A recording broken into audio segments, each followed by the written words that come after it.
Your Excellency, President William Ruto, the Commander-in-Chief of our Defense Forces, my colleagues, the CSS, CS Mvurya, CS Joho, the patron of this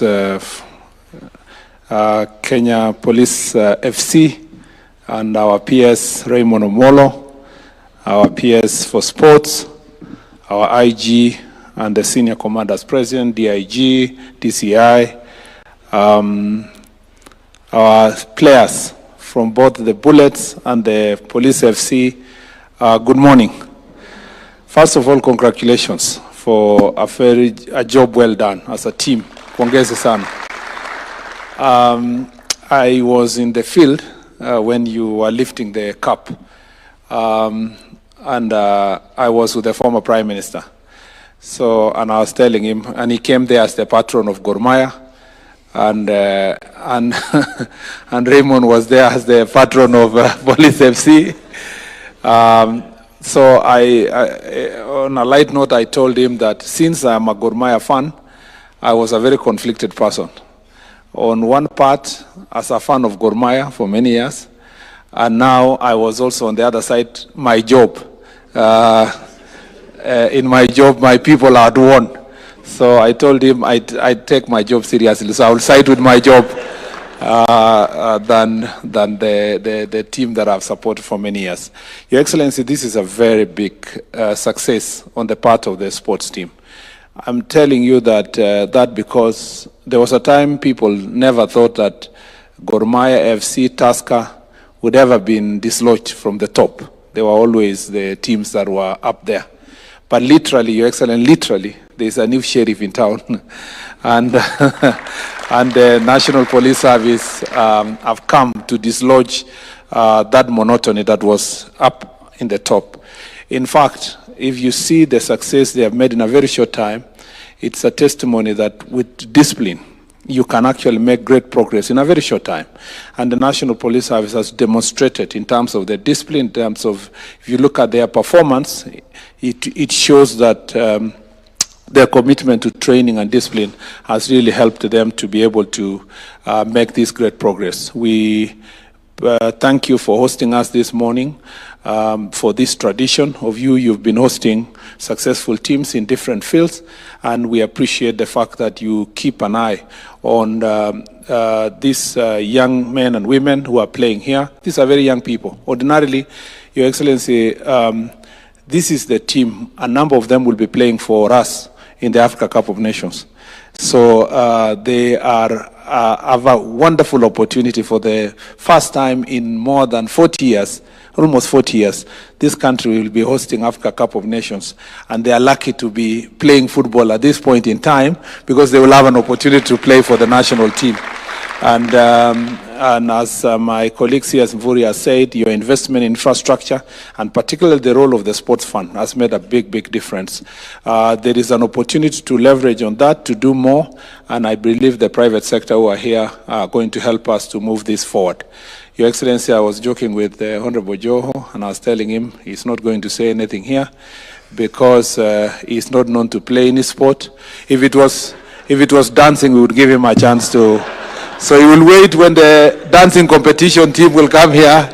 He will come with them. Lastly, Your Excellency, I think it's important for, first of all, let me thank the IG and the DIGs and the senior commanders who are here, and particularly thank Chairman Nyale for his commitment. He has been harassing us left, right, and center. Before I came to this ministry, if he meets anybody, he says, you know, I am the chairman of National Kenya Police FC, and can you give something small? He never managed to convince me, but today you have convinced me. And I am saddened that you have convinced His Excellency the President. I don't speak for him, so when he speaks from here, we believe, Your Excellency, from your heart, you will do something to support this team. Lastly, let me say this, that, Your Excellency, if you listen to the conversation that is happening across the country, you would imagine that there is a crisis in the National Police Service. Let me tell you, Your Excellency, this is one of the most professional police services in the continent. The most. And I am saying that because Kenya is the country that has the most difficult political environment to operate as a police officer. Political and constitutional. On one hand, the police are extremely constricted on what they can do and not do when it comes to managing public and making sure there is law and order. On the other hand, you have a population and particularly political leadership that is very belligerent in terms of supporting the work of the National Police Service and the police officers. So in this very difficult environment, the police are caught between a rock and a hard place. And in the circumstances, the police officers have to make a decision whether they will side with their country or they will allow irresponsible political actors to spoil the country. Your Excellency, these police officers, having for the short period of time I've served in this ministry, and having visited them in the northern part of the country, the Kerio Valley region, where maintaining law and order, and different parts of this country, you realize that despite the difficult challenges, economic situation, facilities that they have, they are the most patriotic lot in providing law and order in our country.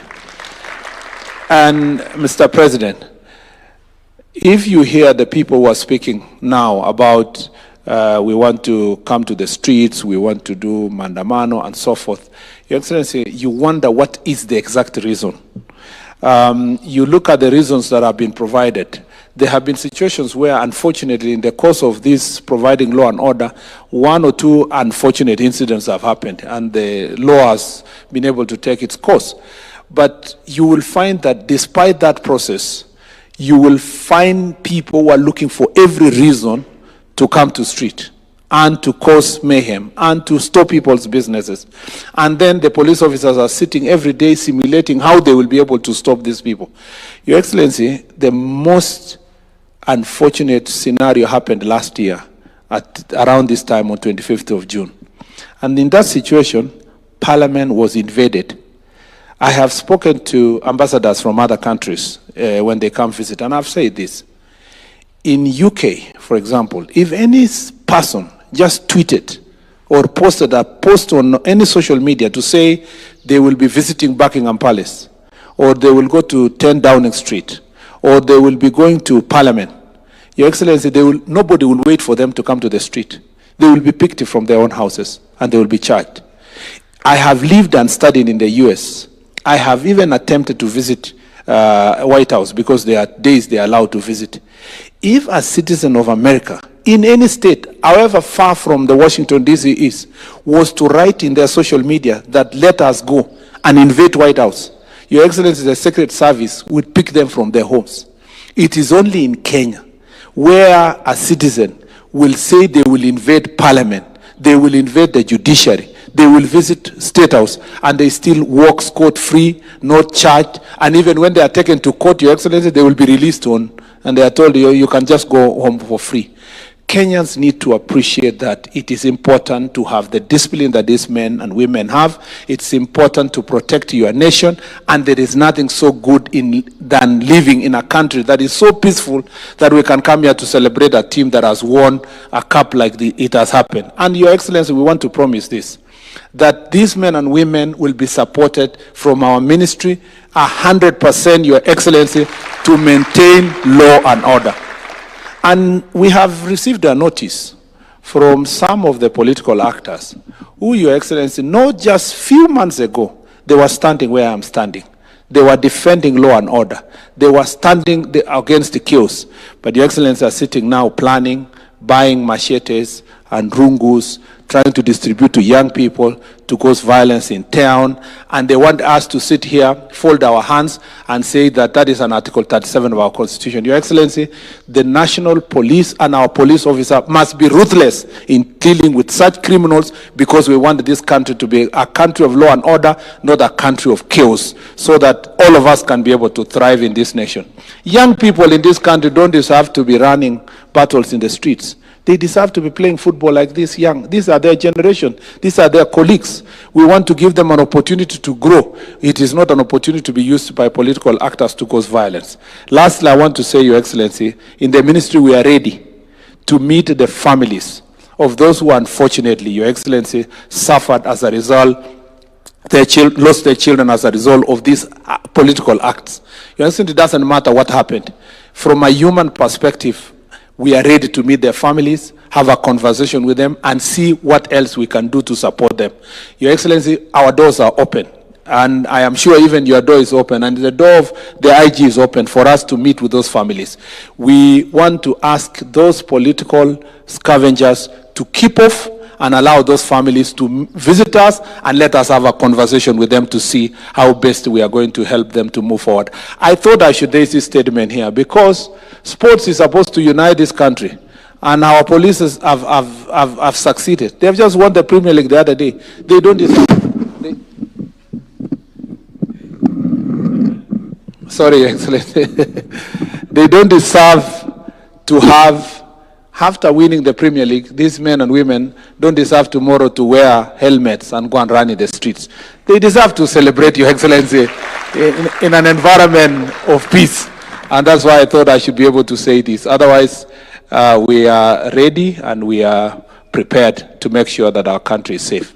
Your Excellency, so those many remarks, it is now my singular duty and honor to invite you, Your Excellency, to come and address this important team. Thank you, Your Excellency.